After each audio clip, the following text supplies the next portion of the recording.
Our first guest is a porn and sexual addiction recovery coach. He helps addicted men worldwide not only break the habit, but transform their sexual energy to repair relationship, increase sales, and vigorously pursue a great life. Please welcome Eric Zuzack. Hi, Eric. How are you this morning? Great, Kelly. I'm glad to be here and I'm feeling powerful this morning. Speaking of powerful, you now go by Powerful Eric. How did that all come to be? I was addicted to pornography and I had wanted help. So the professionals told me I needed to go to a therapist. I needed to take medication and I had to go to 12-step meetings.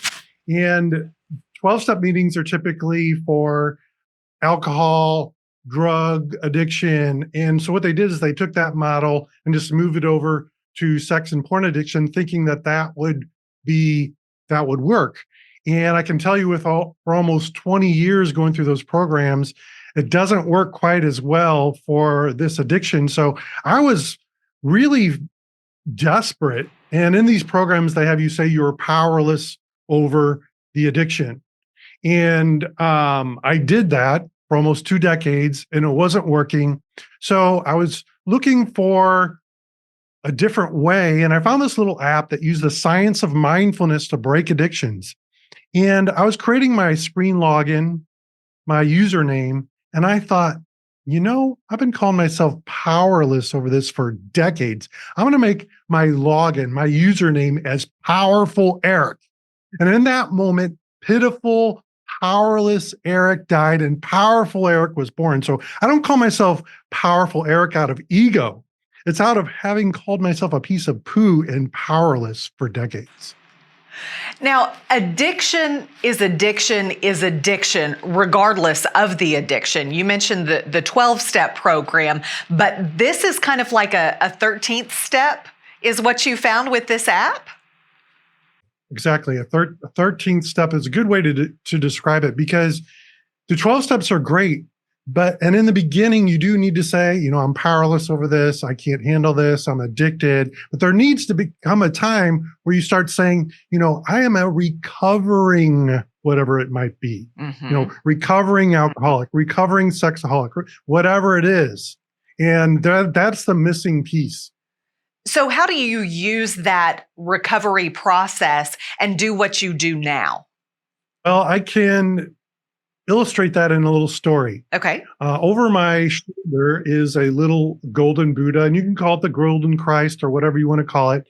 But about 1,000 years ago, there was a group of monks that created this giant golden Buddha. And they learned an invading army was coming, and they knew that the army would melt down the Buddha for the gold, so they disguised it. They covered it in clay and dirt, and their plan worked.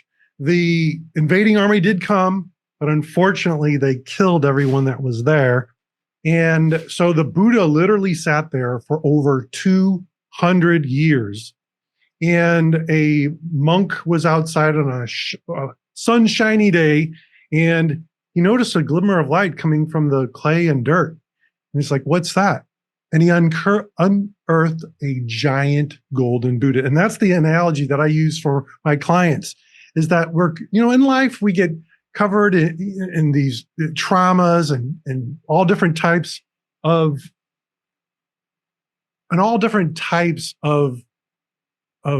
things like trauma. And so my first part is to unearth them from all that muck. And then once we do that, we go and start to polish the gold. We start to polish the gold, and that is a missing piece. So I have my clients then come up with what I call a power name or a superhero name or a Christed name, whatever you want to call it. And that is what no other program does that I'm aware of, an addiction recovery program, because it helps them to change the way they see themselves. It changed the way that I could see myself. So, why are salespeople, entrepreneurs so susceptible to digital type addictions? So I love to work with entrepreneurs and salespeople because, well, for one, that was me, or that is me, and they are uh, often working by themselves, especially like a salesperson, commissioned salesperson is out in the field or at home working alone, and they are surrounded by technology. That is a part of it these days.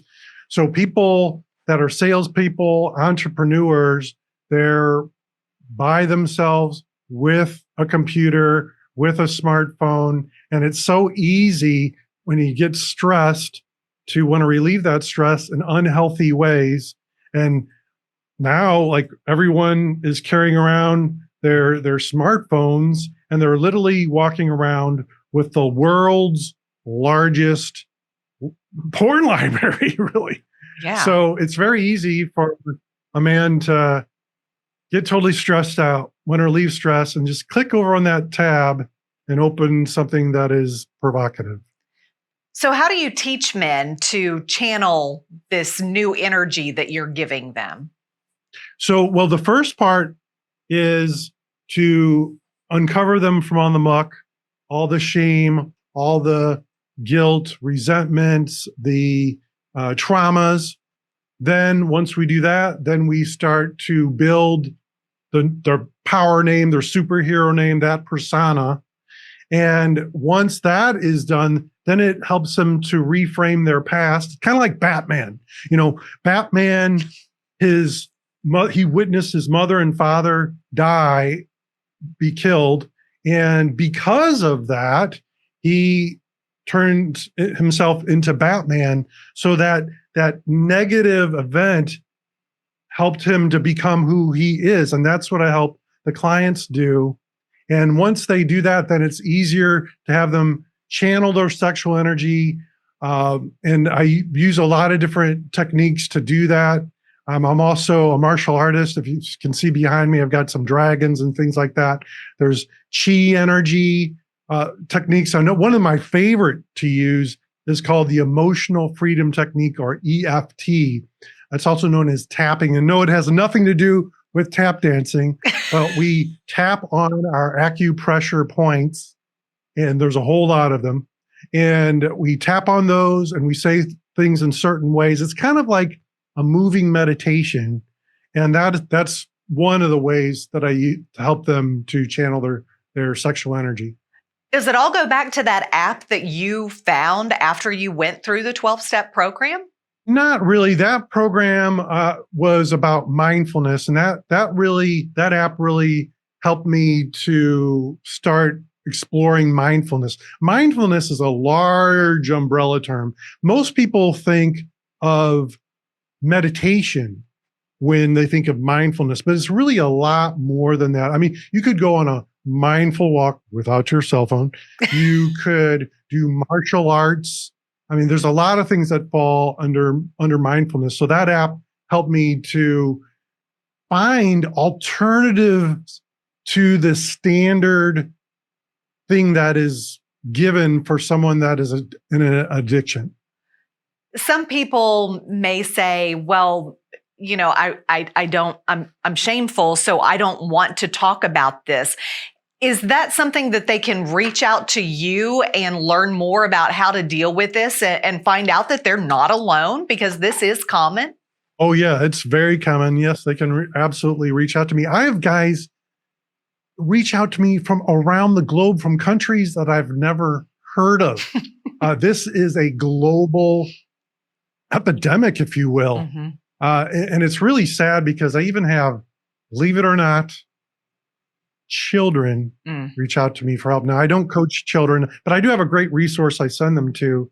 But yeah, it's really disturbing when a young person reaches out to me. Yeah, but this, like I said, this is not something that people are alone in. Eric, if people want more information on where to find you or the podcast to listen to, where do they go? Well, I'll say it in my superhero voice. They can go to powerfuleric.com. Well, easy enough. That's easy to remember. Powerful. Eric, we appreciate you being with us today. Thanks, Eric. My pleasure.